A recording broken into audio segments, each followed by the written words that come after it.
For so many years, I've been teaching and lecturing zirconia, right? I'm like, I got to do something different. You guys still love it, but there's more to it. If we look at All on X today, there's a lot going on, right? And I'll kind of go through some of the different workflows, some of the digital All on X. That's like one of the number one talked about topics out there. And there's some things to know. You know, they say Instagram is bad for 15-year-old girls. Instagram is just as bad for technicians and dentists, right? So there's good parts about it, but I don't know, I'm gonna call some BS on some things. Hope this is a brand new clicker, so let's see how this works. But we're gonna talk about All on X, and me, historically, I go way back on All on X to, Dr. Carl Misch days. Oh yeah, can we dim them down a little bit? I used to do cases for Dr. Misch. Let me see if this clicker works. Oh, yeah. And so I go really, really far back. If you look at historically, technicians in laboratories and clinicians, there was very few clinicians that restored these type of cases, and there was even fewer technicians that restored them. I was kind of a niche, right? I've been in full mouth rehab my whole entire career. And it's really actually a blessing. I always laugh when I tell somebody's new to the zirconia hybrid game, especially a clinician, because they're like, oh, the zirconia is just so heavy. So heavy compared to what? Because Dr. Misch's cases used to have to be high noble layered ceramic. When I cast this, I cast 4 ounces at this case and barely had a button. So what's heavy? If you look at the history of full mouth rehabs, that's heavy. That's heavy. And he used to give me artistic liberty. I got a little diastema right there. Everybody sees, they like this spot. See that spot right there? Oh, that's kind of sexy, right? That's where I hit metal. All right, so that we've really progressed from where we used to be. If you look at these cases today, they're in every dental office in the country, and they're in every lab, good or bad. I honestly believe from the bottom of my heart it's become a standard of care for dentistry. It's a quality of life issue. It is absolutely 100% standard of care. The problem is I was talking with Dr. Mark Montana, and we were going to kind of going back and forth on a concept of putting a bar underneath zirconia. Now, if you guys have come to my lectures before, you know I don't believe in putting a bar under the zirconia. If you follow the processes on the clinical side and you handle the material properly on the technical side, you don't need that bar, okay? And in some instances, it could actually weaken the structure. So we're going back and forth, and Dr. Montana, who's a great prosthodontist, he's a speaker. I'll speak with him later this year at the ACP together. Actually, we're on the same track. And of all things, we're lecturing on failures. But he said, I see a ton of broken zirc in my practice. This is where it gets interesting. So why is the zirc broken in the practice? Is it a materials issue or is it an education issue? I would argue it's an education issue. And then if it's an education issue, the onus is back on me and Dr. Montana for not talking enough about, so we talk about zirconia, but I don't really, do I really tell you guys everything that I do as far as the workflows go, what to do, what not to do, and how you could end up in a failure? And that's so I threw it back at him. I would say as educators, it's probably our fault. It's not a material fault, all right? And I spend lots of time in laboratories still doing just that today, kind of educating everybody, getting everybody up to speed on the workflows and how to handle the materials. That's definitely old school. We don't want to go back there. Everybody sees the little wings. Who remembers what the wings are on the distals? Anybody? That's to support the ceramic from the occlusal so it doesn't just shear right off the back. That's really, really old school. Used to wax up in the anterior. This was a Dr. Carl Misch case. Back then, these cases were so incredibly unpredictable. They are far more predictable than they ever have been, but you can get yourself into hot water, all right? So I'll kind of show you the pathways that I still take. All on X case, if you're a dentist, you have one in front of you, it's ready to restore. If you're a technician, boom, walks into the lab. What do? There is 1,000 ways to restore one of these cases, okay? 1,000 ways to restore one of these cases. Over the years, again, you've seen how far back I've gone, but really when it comes to all-on-X zirconia, I started with Lyndon Cooper.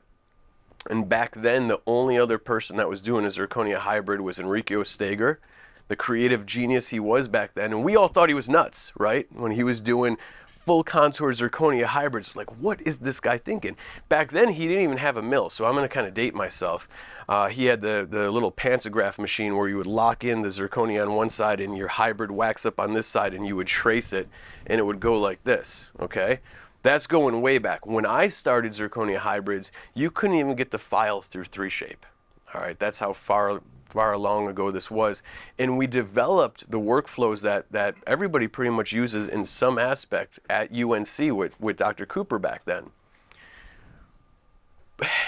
So you could get lost in the weeds super, super quick. My brother owns a lab, and he tells me all the time, how do I have these conversations with clinicians when I'm walking through, right? So this is not for every 10 hybrids I restore, maybe one is with a prosthodontist.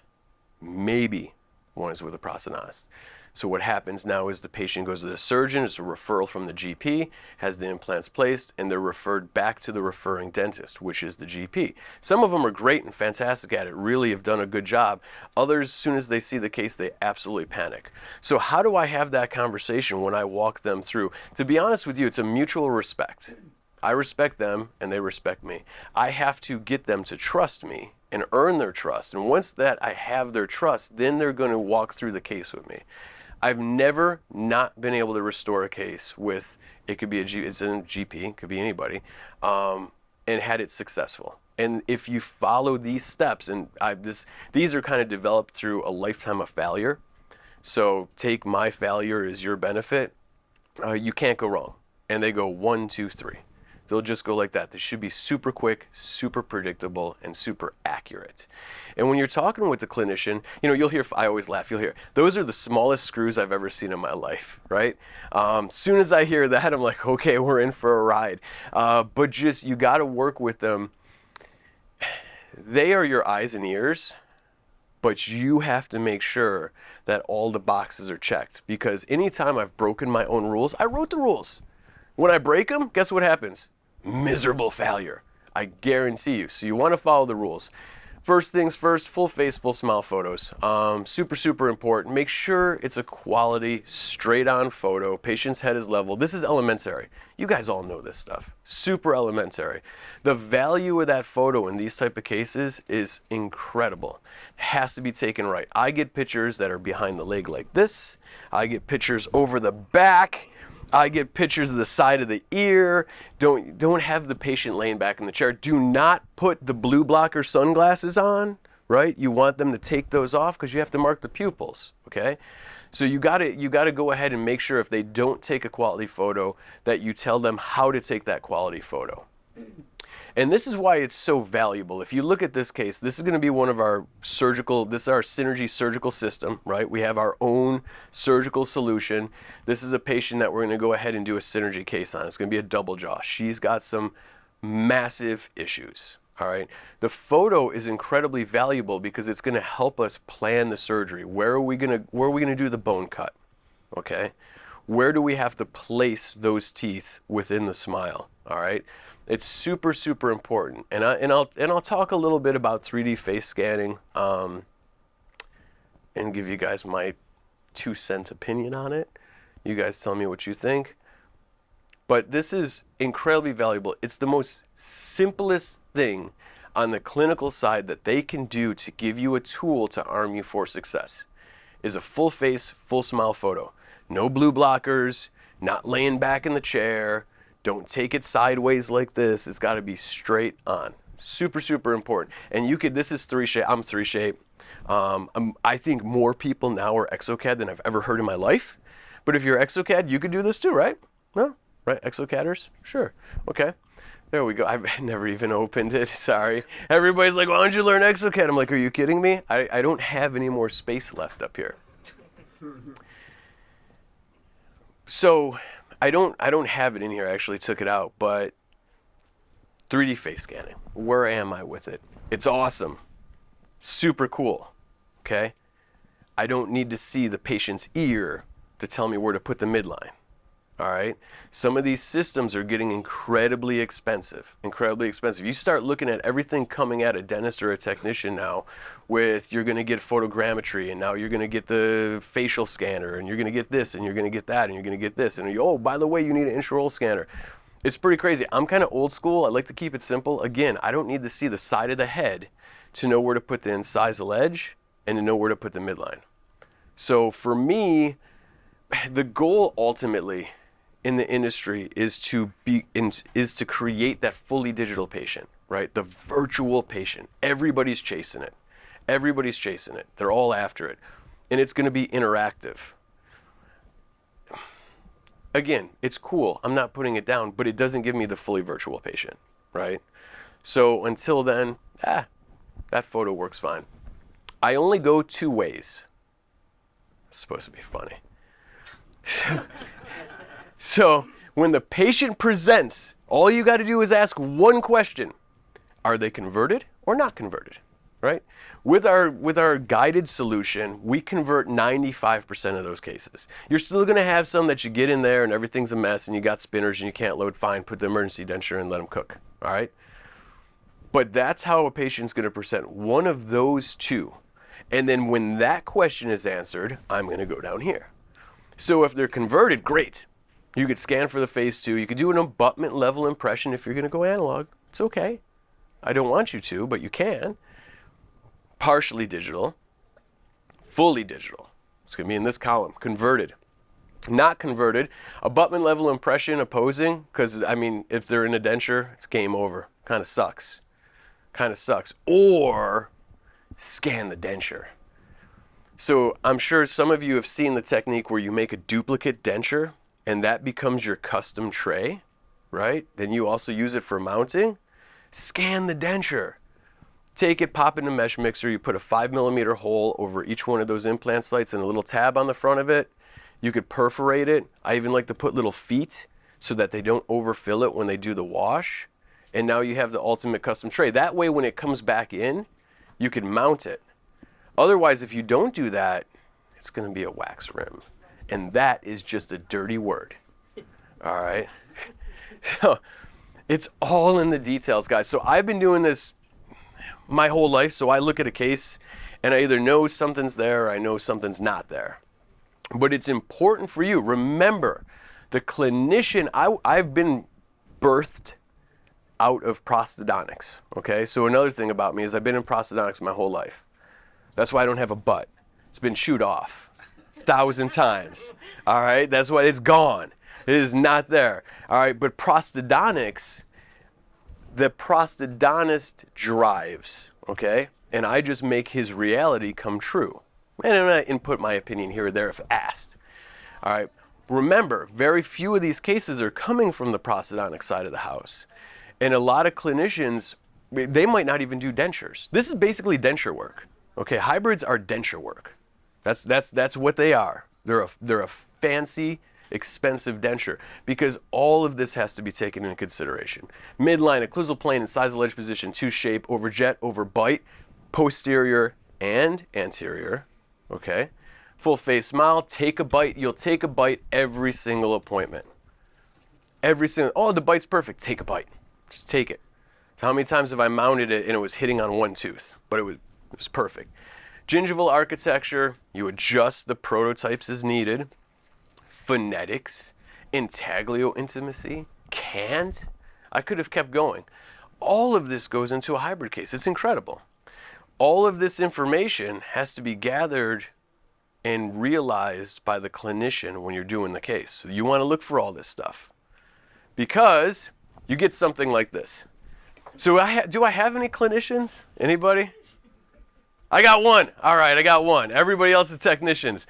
What is and a prosthodontist? what a combination? He actually was not part of my butt issue, guys. He's good.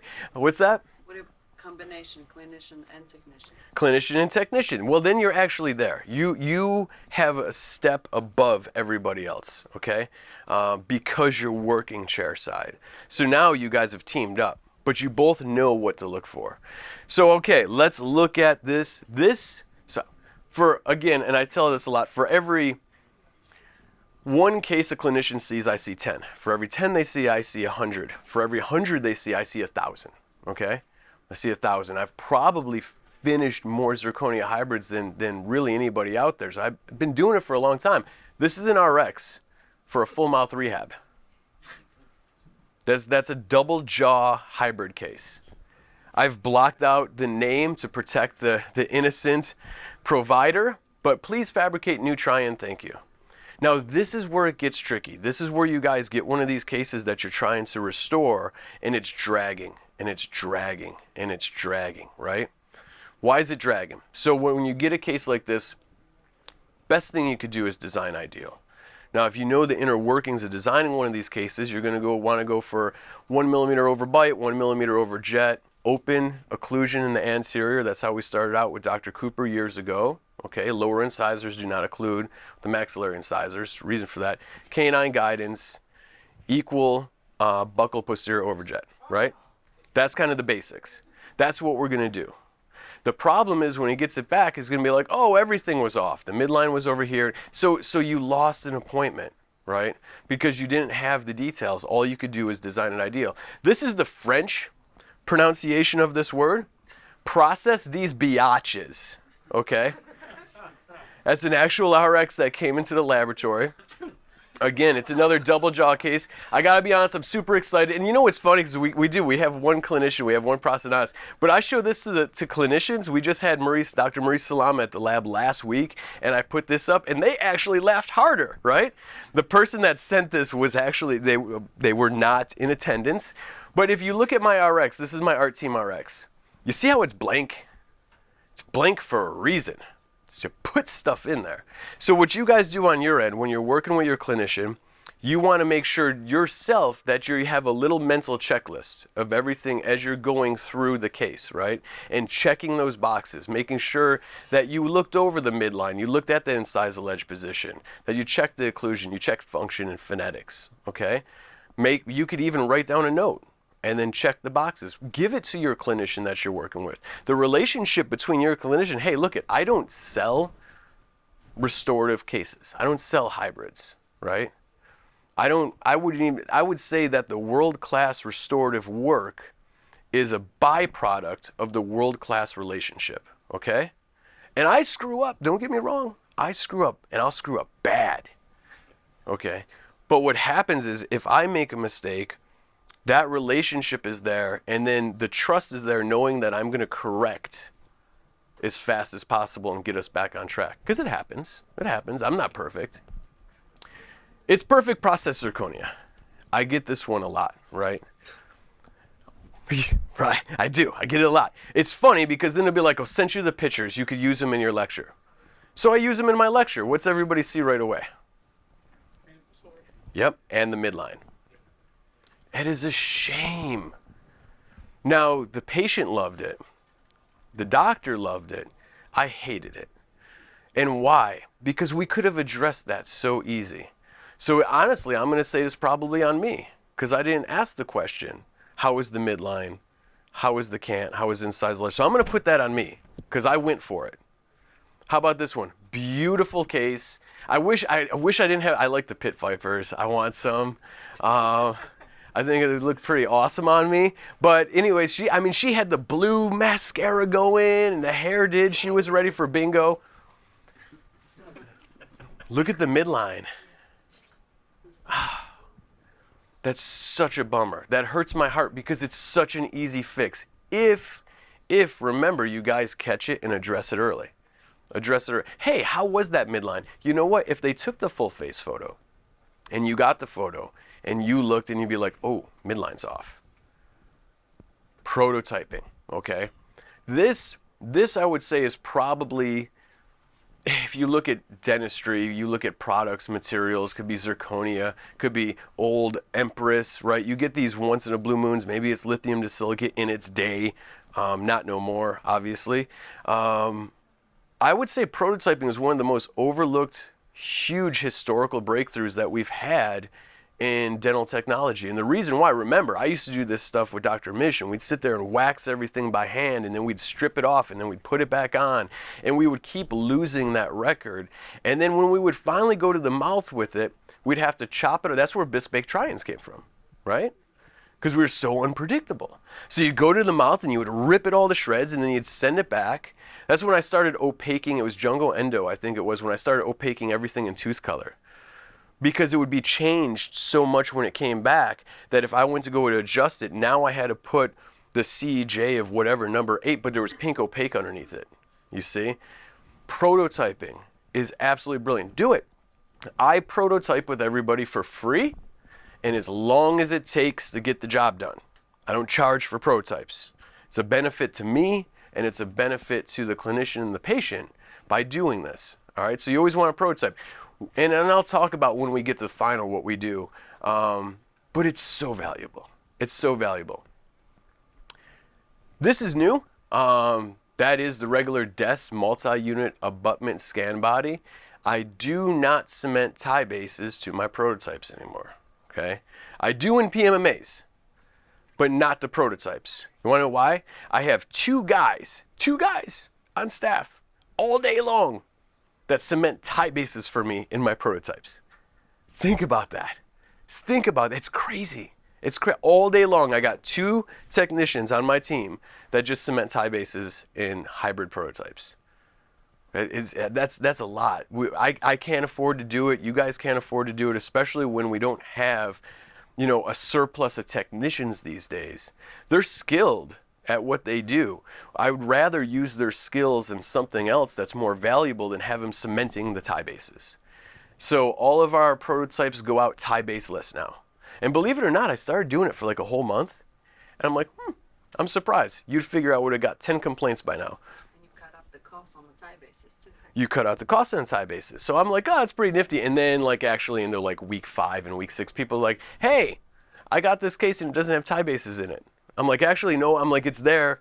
That's the interface in a multi-unit abutment. Because when you flip it over, you're like, hey, you forgot to cement this. So now we kind of let everybody know this is what we're moving to save in the labor. All right? And it works really good. And then some people are like, well, I can't verify it. Okay? So if you've done the process right, you never verify with your prototype or your PMMA. Verification should have happened way before this point. This is not an accurate judge of verification. Okay, this can flex and move and what have you. So yeah, if somebody's like, well, I can't x-ray it to make sure that it's seated, to make sure that we're verified, we should have already verified prior to that. And there you go. Why is prototyping so important? So we could see that, right? So we could see that. And at this point now, we could address it. You know what happened with this case? This is a perfect example of no initial records, okay? So the case came in, what did I do? Design ideal. They made the midline, the designers, and they did a good job. Everything looks really nice except for the midline. They made the midline, actually it's too much tissue show too, coincident with the mandible, okay? That's not a good judge of where that midline goes. Because, unless you did a double jaw case, how many midlines are coincident? Not that many. But if you're going off of blank information, then the design team will be like, okay, midline, matchy match. And that's what happened. All right, that's what happened. So that's why it's super, super important to do the prototypes. Today's materials, okay, we're gonna kind of go through a case real quick. I couldn't help myself. Obviously, everybody here is using HT Plus, right? Using the new hybrid HT Plus, super sweet. You should be. And we'll roll through this case right here. This case was with Dr. Christian Yaste. Prototyping, again, you've seen this prototype earlier. This is actually really nice because it's rare that we get to have a little bit of artistic liberty, but he specifically wanted laterals rotated and lower incisors kind of flared. And so I got that fun, that sucks. That sucks. So there's a lot of things going on here. Number one, when I got this, then I went and screamed at my team, why are we sprueing from the facials? Why aren't we using the 10 million C clamps we have? Milling technology is stagnant, okay? It's absolutely stagnant. And it hasn't really progressed other than we have a new little cool camera in here, and this one lights up blue instead of green. And the mill only gets you 80% there, but this is bad. That's a bad day. And you guys have got some like this. You're like, oh, shoot. And I went in my team, like I tell everybody, like I'm not an asshole at work. I'm just passionate. Okay? So I freaked out. But what are we going to do? What are you going to do? What are you going to do with that? We're going to green stage finish it. Oh, Donnie, where's Donnie? I had to put it in there. That's great, green stage finishing. Yeah, we still got to have the green stage finishing, okay? That's where you're going to get your skills to take that chunk like that. That's a bad day. That's like, oh, no, are you serious? And we're going to turn it into that, all right? We're going to turn it into that. Now, we saved it. Yay. Let's go ahead and finish it up. And we'll center it, and we will add Mio, of course, to it. Everything is monolithic. Jack, don't layer. Ever. Single centrals, that's a whole nother lecture. You want me to show you? I have them. I could show you 24 examples. Monolithic. Monolithic, okay? It's all monolithic. There's lower, yada, yada, yada. There you go. All done. Yeah, pretty nice, huh? And look at the laterals. You don't even know that they're twisted and rotated like that. And where was it? Yeah. It's awesome, right? That's very cool. That's so he went from there to there. All right, so I had to do it. Sorry, guys, I had to put it in there. A little bit of green stage finishing. I wouldn't be me if I didn't, but that's what you can do, right? You can really take your restorations to the next level. Analog, I'm going to go really quick through this, okay? But this is going to be the analog. You want to go ahead and make sure you verify. There's a million versions of this. I use big, huge, thick acrylic. Notice it's off the tissue. Stay off the tissue. If it doesn't fit, you got to cut it and relute it back together in the mouth. Don't pick it up in an impression. When I get it, I'm going to modify the master cast. Once you've taken an impression, you never have to take another one again. All right? So I'll modify the master cast. All you do is you find the one or two that are wonky, and you dig those analogs out, and you pop 2 new in on the jig and screw it all down and backfill those. You're done. No new impressions. Don't pick it up. It just makes a mess. Keep it off the tissue. And there's so many versions. I don't care how you do it. Just verify. There's stone versions. Has anybody seen the stone verification jigs? You've seen them? Yes, sir. I tried to make one once. I was wearing more damn stone than I actually had on the jig. And it was in the screw holes. It was all over my shirt. I had it across my face. I'm like, this is a disaster. Then you got actually a neat concept. Dr. Salama, he talks about, teaches the easy bar. I call them the bike chains. Okay, the easy bar, they look like chunks from a bicycle chain. And you put the temporary cylinders on, you basically slide these different sized bicycle chain parts on, like links. They look like bike chain links. And then you lute those all together onto the temporary cylinders, and then they'll wash the whole entire thing in PVS, and that's your impression. All right. The easy bar is pretty neat. There's a bunch of ways to do it. Doesn't really matter to me, just as long as it's done. Now, what do? We pour up the cast, okay? What's the hardest part about a hybrid right out of the gate? The bite. The bite. Establishing that bite. Now in this instance, they're converted, which is good for us. And I'll hear a lot of times, we don't like the conversion. We don't like the vertical. We don't like the bite. It's off. Doesn't matter. We hate the case. Great. It lets me know where to start from hate. I got to have a starting point. You'll chase that starting point forever and a day. Forever and a day. Okay? So what you do is use what we already have established. Maybe it's good, maybe it's not, but it gives you some place to start. So I index the cast at the 12369. This is Prosthodontics 101. You will don't take ever a study model impression of a hybrid in the mouth. You can't do nothing with it. But like, oh, look I took a study model impression. Can't you mount with that? No, because I can't get it on there. But if they put the conversion on there and I screw it on, you can make a putty. Now that's 17 pounds of putty. You don't need to use that much. That's a lot. But you make a putty of the conversion right on the cast. That's why I indexed it, right? So it keys in there. Then when it comes into the lab, if you don't do the putty, you could overfill a PVS tray. Just take a PVS tray, overfill it right over the top, okay? Go ahead and put it on your cast. When I get it in the lab, I'm going to pour it up in acrylic. All right, everybody following me? I'm going to pour it up in acrylic. I have the bite that the doctor took, and that's what I'm going to use to mount my case. And it also gives me my study model too. This is super analog. Min talked about all these awesome digital processes and automations and AI, and he's sitting there right there and be like, "Damn, Jack, we gotta have an intervention. What are you doing?" Really dating yourself. Yeah, I know, right? But this happens. You can come in like this, So when they do come in like that, you want to know what to do, right? Where to go. All on X Digital. That's the one that everybody is looking for.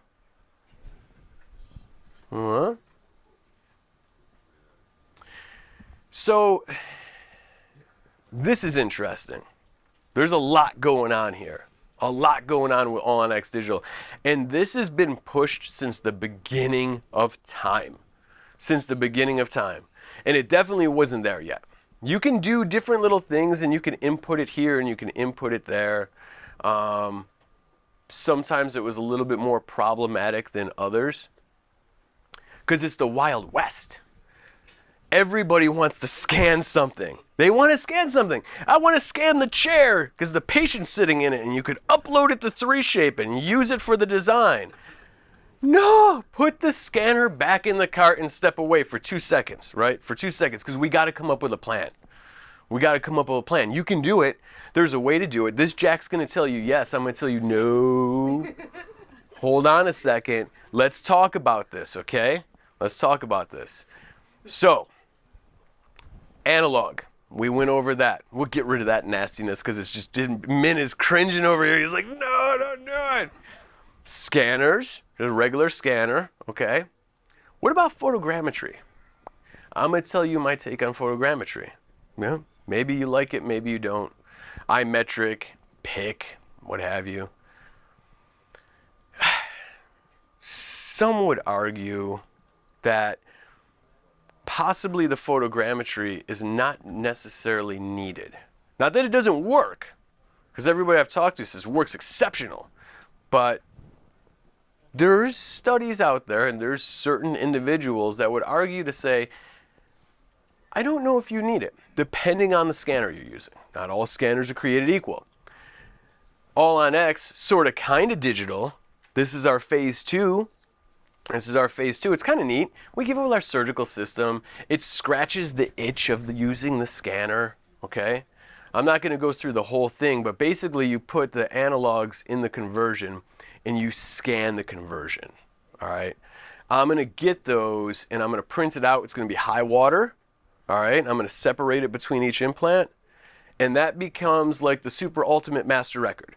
You're going to put it in the mouth, you're going to loop the pieces together, adjust the bite, take a bite, pump PVS underneath it. You scan the opposing so you don't have to take an impression. And that's kind of a happy, look at, I'm dipping my toes in. Oh, water's kind of warm. I think I'll go for it. Kind of way to go about things, right? That's what a completed phase 2 looks like. It's kind of nifty. So wash underneath it. You can see he luted all the segments together so it's verified because he did it in the mouth. And he took a bite over the top of it. Not bad. Kind of sort of digital. Kinda. A little bit. Almost totally modeless and totally digital all on X. Almost. Okay? Almost. Because of the big Instagram lie. When I lectured at the Florida prosthodontic meeting last year, and it was now later we're talking about social media. Social media, good and bad. Steve and me and Min, right after I get done. Because social media is a great tool. And then sometimes you get kind of caught up in it. I get caught up in it sometimes.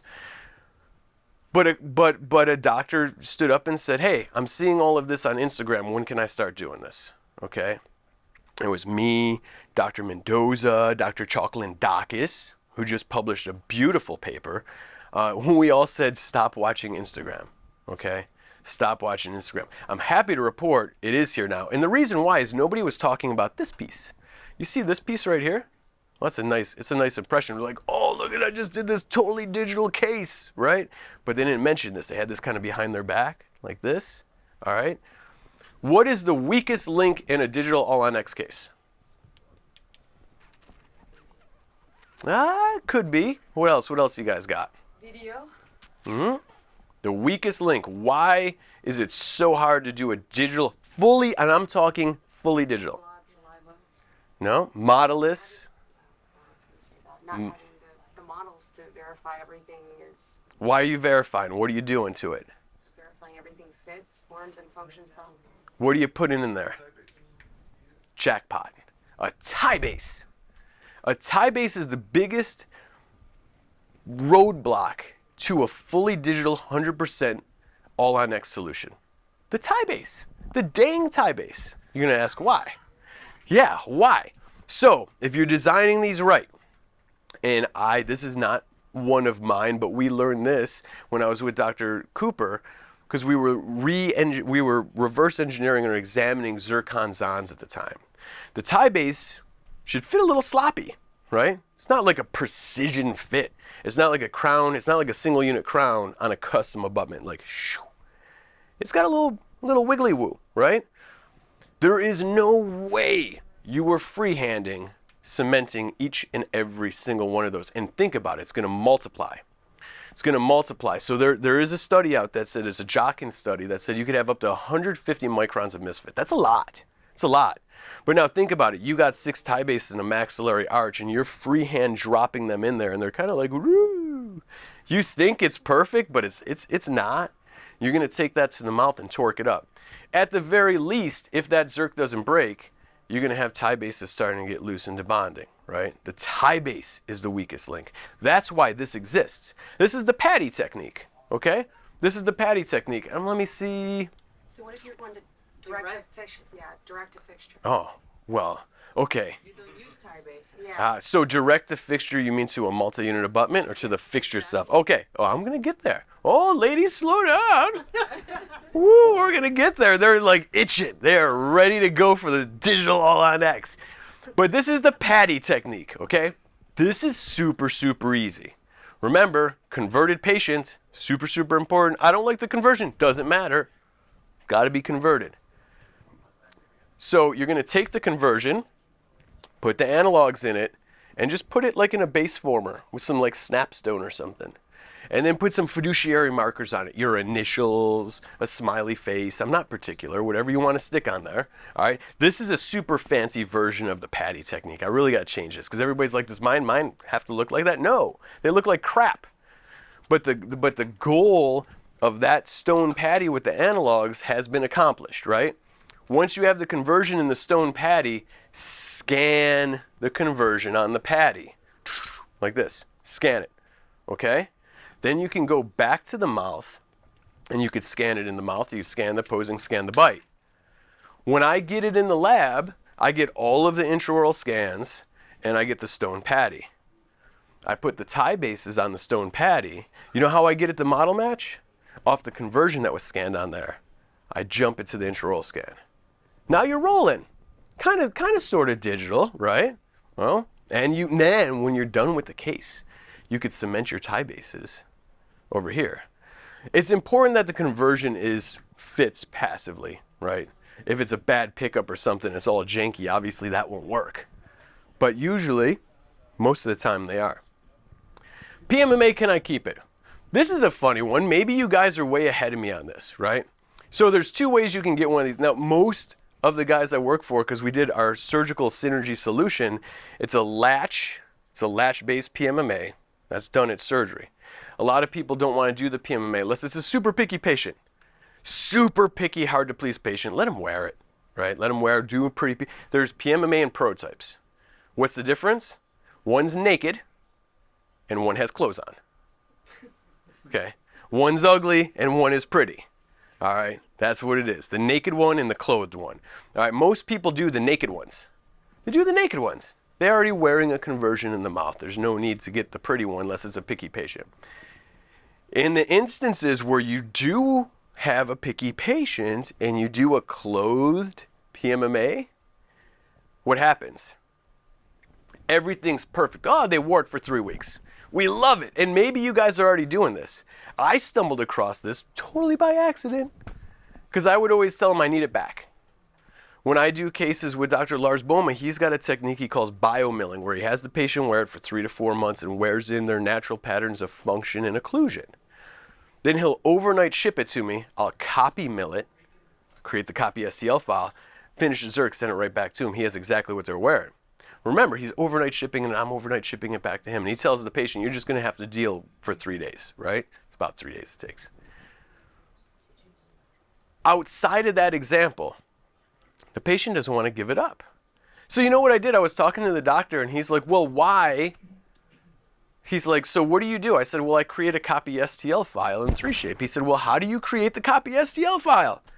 I said, well, I scan the PMMA and then I put it on the model and I scan it on the model and then I put the tie bases on the model and I scan it on the model. And then I'm like, you can't do that because you don't have the tie bases. And I'm like, wait a second. He could do 2 of the 3 scans because I don't need the PMA for the 3rd scan. Did it work? You betcha. I talked myself right into the exact reason why I said you couldn't do it was the exact reason why you could do it. So you scan the PMMA 360 degrees. You put it on the little patty or your model and you scan it on the model and you put it back in the patient's mouth. Mission accomplished. Yes, you can keep it. Then you send in the patty or the model. I put tie bases on it, and that 3rd scan, when I go into 3Shape, will create the copy STL file. Yay! So they were able to keep it. Didn't have to send it back. Yes, it does work. For my PMMA hybrids, I'm using Flexera now. Got to print them. Don't want to mill them. Somebody asked, do I still mill PMMA? No. I print it, okay? And it all has to do with the laboratory today and where we're at and being able to scale. We have to be able to scale or we will die. It'll happen. So this is an example of his case, and there is the copy STL file generated off of 2 iOS scans that he did, gave the patient back the PMMA, and then sent me the patty, and then I created the copy STL. It's super cool. So when they're like, oh, they don't want to give up the PMMA, say, oh, no problem. They can keep it. Nifty. What scanner is he using? That's going to be a Trios. Totally modelist, totally digital. I got this 2 ways, okay? 2 ways. This is going to be with Dr. Mark Ludlow. You guys have heard me talk about Dr. Ludlow in his research in scanning, all right? He's going to be of the opinion that I don't know if you need, not that photogrammetry doesn't work, but I don't know if you necessarily need it. Looking at some of the top line scanners right now, Trios, Prime Scan, the accuracy's there. And we're not talking about a mandible. Don't attack a mandible for your first one. Do a maxilla. You do a maxilla, okay? This is Dr. Panos and Dr. Chocolindakis. This was recently published, accepted May 2022. I think this came out in June. So, let me stand over here so I could read along and see if my new pointer will work. We can blow it up. Anyways, they did conventional versus digital full arch implant impressions, a retrospective analysis of 36 edentulous jaws. So, question, is it accurate? Is it as accurate as analog? Well, let's just go down here to the conclusion because you guys aren't like all super dorks like me and actually read this stuff. Everybody's like, what do you do in free time? I'm like, this? Not that exciting. Conclusion, the 3D implant deviations found between the full arch digital and conventional impressions lie within the clinically acceptable threshold. No statistically significant difference was identified between maxillary and mandibular jaws in terms of 3D deviations. Well, so is it good enough? It's good enough. We can do it. Okay? And the papers are rolling one after another right now because this is like the hottest thing since sliced bread. This case, and maybe some of you guys seen it, this is going to be Dr. Ludlow and I did in the last bridge-based case. This is where Dr. Montana and I were in the conversation about, oh, I want to put a bar under my Zerk. And I'm like, you don't need to put a bar under your Zerk if your Zerk's made right, right? When I was presented with this, I said, this is the dumbest thing ever. And then I realized the benefit. Guess what's not there? Tie bases. Bingo. The bars have 4-degree taper. You could cement that in a precise fashion. Now, the good news is, where's Donnie? Restroom break. I think he took the $20 down to the bar. Anyways, Argen is now producing the bars. They're going to be DES scan bodies. Yeah, you're thinking now, right? You don't have to cement tie bases, but you could cement the bar. So we'll walk through a little bit of this case with Dr. Ludlow and his scanning protocols. As soon as it clicks, you're going to scan the opposing, scan your seated temporary prosthesis, provisional conversion, what have you, scan the bite, scan the soft tissue and the heads of the multi-unit abutments. He still likes that scan. And scan the scan bodies. Now, I was doing another one with a good friend of mine, and he said, I just did that. And that was a lot. He's like, what scans can I skip next time? I said, none. None. Think about this. If this case was in your lab, what would your benchtop scans look like? Huh? You following me? Pretty much exactly the same with the exception of number 4. Okay? You're going to do that scan in the lab. The clinician is still taking the same scans that we need at the lab, but now he's doing it, right? Now he's doing it. Like Min was talking about, you're going to see less benchtop scanners. Why? Because everybody else is getting intraoral scanners. But they still have to follow the same protocol. They can't skip the bite scan, or they can't skip the seated temporary prosthesis, because that's your pre-op. You see? So, and here kind of a study he did where he found he got the most accurate results. This was actually with Dr. Ludlow, Dr. Renee, and et al. In 2019. Dr. Manito actually, I think, is on there as well. This was kind of look like. It's important to note when you take these scans, scan 1, right? There's going to be landmarks. You want to make sure that you capture those landmarks in every single subsequent scan after the initial scan. So if you go back to retromolar pads or you go back to tuberosities, you want to make sure that you go back to retromolar pads and tuberosities in every other scan. It's going to help the stack, right? Because we have to make a stack. Oh, there you go. See? Align meshes. Yes, yes. And that's where you look at today's technician, right?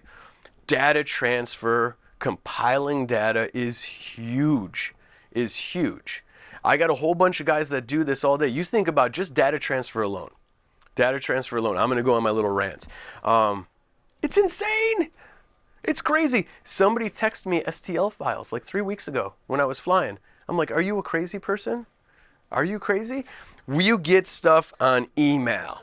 You get text messages, right? I had text messages in cases. I get emails.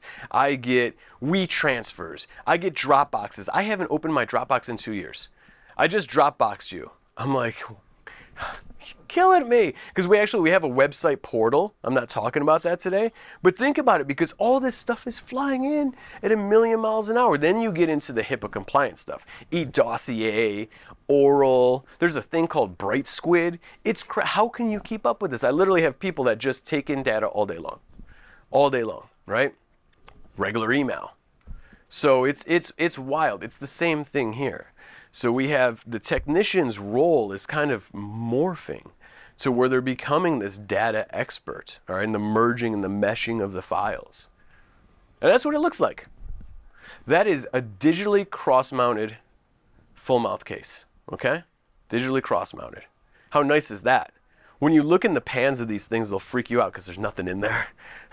Big old, my pans that I got for me, because my cases are big, my pans are big, but now I got these big pans and they're empty. There's nothing in it. It's kind of weird. It's going to be maxillary denture. You can, if you think your scan is a little funky. This was a mandible. Dr. Ludlow will tell you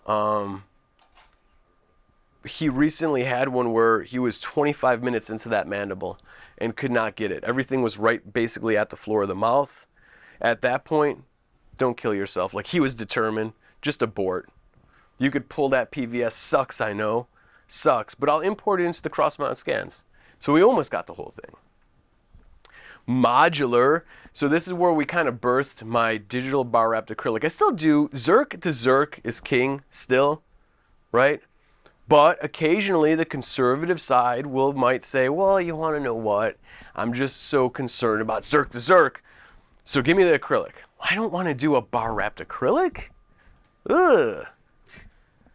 I'm not a removables technician, I'm a ceramist, but there's flasking and boil out and deflasking, and it looks like hell. Somebody's got a chisel, there's a lathe involved. Ugh. Do a digital acrylic hybrid, right? Do a digital acrylic hybrid, right? You know what? Yeah, you know what I'm talking about. It's terrible. Oh, there's your bar. We're gonna print our base, and then you could print, mill, or use carded teeth, okay? Now I like to do a metal to the intaglio surface. Okay, so you see I got a little margin right there. See that undercut that goes around it? Right, so I'm gonna cement the whole stack all together, but then I'll backfill it, it'll catch up underneath that undercut. That's a fully digital bar wrapped acrylic. Whoa, how nifty. And there was no flask and there was no boil out. Ugh. Ah, looks like that. Clean. I don't have any stone embedded into it. I don't have any porosity in my base, right? That somebody's got to carve out and backfill. Ugh. Yeah, no tie bases. Jackpot. Remember, the tie base is the biggest thing stopping us from a fully digital all-NX case. Well, when you think about it. Oh, wait.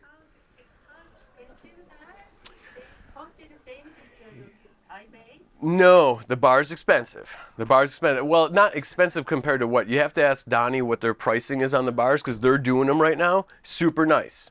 And their scan body for theirs is DES, right? So you want to obviously use that. And it's going to be much better priced than the Dentsply one, obviously. Yeah, or you can mill in-house. So I mill a cobalt chrome in-house. It's actually kind of nice. Kind of nice. DES scan body. It's your secret. But here's delivery. So this was 2 appointments. 2. 1 appointment, Dr. Ludlow did all the scans. 1 appointment, he delivered the case. Maxillary denture, mandibular, digital, modular, bar wrapped acrylic. Very cool. How was the fit? There you go. So let's take a look. Good, good, good. Jackpot. Fully digital. Huh? Could do it. We didn't use photogrammetry. In this case, he used a prime scan. There you go. Wow, look at that poor soul before. It's amazing what we can do, right? It's amazing. That we can do that today, and then this was fully digital. It was 2 appointments. Now, one thing you'll notice that we did not do is we did not prototype it. We did not, okay? I've been working with Dr. Ludlow since he was first in residency. We know each other like we know each other's own arms, right? So this we can do. If it's screwed up, it's all in the name of academics and research, right? If you guys screw up, there's a patient in a private practice. So I would still probably prototype it. It doesn't hurt. It doesn't hurt. So now you're at 3 appointments instead of a dozen. Big deal, right? Do the prototype. We didn't, but I would tell you do the prototype. Okay, maxilla, same thing. Let's get back to tuberosities, palatal tissue. Ooh, looks nice, right? All digital. We're going to kind of click. There it is. 1, 2, 3. We're going to apply Mio structure, and it's done. Go into the mouth. Those Maltese are deep. And there she is. Now, because the bars, have a nice 4-degree taper, you're cementing 1 bar instead of 6 multi-unit abutment tie bases swimming around in there. This was a little high right there, so we just buzzed it down and everything was perfect. Everything was perfect. Super happy. Fully digital, okay? Fully modelless. Powerball and the Rosen screw. Oh, man. See? Well, what about if you go right to the multi-unit abutment? Well, hold on a second, lady. I still got 5 minutes. I'm working on this. I got to tell you right now, I got about 2 dozen cases. I picked the Powerball over the Rosen screw. I like the design better. I'm blown away. I'm absolutely blown away. Problems right out of the gate, especially prosthodontists. And I'm working on this. I'm working on this. There is no data on this. None. None. You're going to run into that. Some clinician, and I have prosthodontists that do them. They love them. But generally, especially in that community, somebody's going to say, show me the data. There is none. All right? So just saying, know that before you go into it. Now, Nobel has been milling to the multi-unit abutment interface of zirconia forever. Do you know, maybe you have heard of one, I still can't find a research study on that, because one of the things that on the prosthodontic side of the house is going to look at as far as data capture or questions is going to be fretting. So zirconia against titanium multi-unit abutment face like this. What do we know about zirconia abutments in an implant? Everybody seen the black tooth tattoo yet? Have you seen those? The zirconia will actually wear shavings off of the implant as it's in there. It kind of fits like this, and it's moving and moving and moving and moving. Those shavings will actually embed into the tissue, and they will discolor the tissue. It looks like a black spot, right? So then that question comes up, what about when we're sitting on top of multi? I don't know. But you can see it gives you that big fat space. It's beefy to give you a greater interface of material in between the bottom of the screw and the head of the multi-unit abutment. Yay. As compared to a regular tie base, there's nothing wrong, but remember, they hurt us in Digital Online X is like, 0.2 of a millimeter, which you could obviously torque down on. You couldn't do that if this was here, because you would go right through the Zirc. But look at how thick that is. Pretty neat. And the angle correction's already built into it. Okay? Angle correction. So this is Nobel. I took this from Nobel's page. Look at their Zirc internal ledge is the same thickness as their titanium internal ledge. Kind of weird, huh? That doesn't give you a warm fuzzy. At least we can go back and say, okay, this makes sense, right? That makes sense. So we're going to close this up with a new addition to our Synergy guided solution. These are Powerball scan bodies, by the way. It's going to be a jump. This is fully digital, fully modelless. Okay? It's kind of where we're at. Why does it work? Because we've eliminated the tie base. From surgery to final. So everybody, we have our Synergy guided solution. There's a gentleman here who's actually working with it, and we're always looking for lab partners. So if you guys are interested, call Conrad, not me. But appointment 1 with our new SIM guide, all right? Scan the scan body with the SIM guide in place, Desser Powerball, temporary scan, abutment scan. That's at day of surgery. Day of surgery, okay? You've used the guided system, hopefully ours. It's a buckle guide, foundation guide. Okay, everything, ours is latch. It's not a stackable, it's a latch. There's a difference.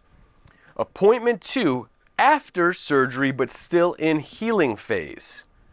You're gonna bite adjust and bite scan. Okay. Do you do pre-scan with the bone fixation screws or something before you do after the implant's placed? Yeah, we're gonna get there. I'm gonna show you. It's gonna be pretty neat. You're gonna like it. You guys are like way ahead of me. Have you seen this before? Are you sure? I'm joking. This is a freshie. All right. Appointment 3. Patient still in the healing phase. Okay, still in the healing phase. Remove the temporary, scan the tissue. Obviously, you couldn't do a day of surgery. This is all done through the surgeon.